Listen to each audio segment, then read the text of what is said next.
Ito mga boss, mabilisang video lang. Parang nice to know.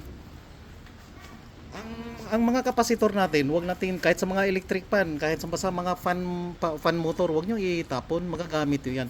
May dalawa akong sira na kapasitor, 1.5 UF yung rating. Ngayon, pinagtabi ko lang yan, ginawa kong parallel. Pero makapal yan, oh. Nilagay ko sa ng tape. Oh. Ang rating ng isa, defective na yan, 0.8 UF. Tapos yung isa, 0.7. So, 1.5 kasi yung original nito. So, nasa 1.5 pa rin ang reading yan. Pinagparallel ko siya.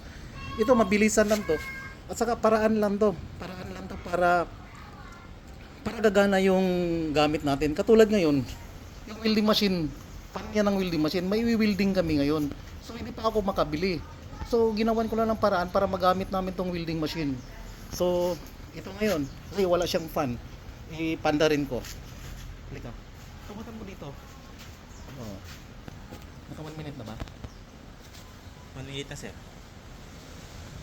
Ayan. Gumana siya.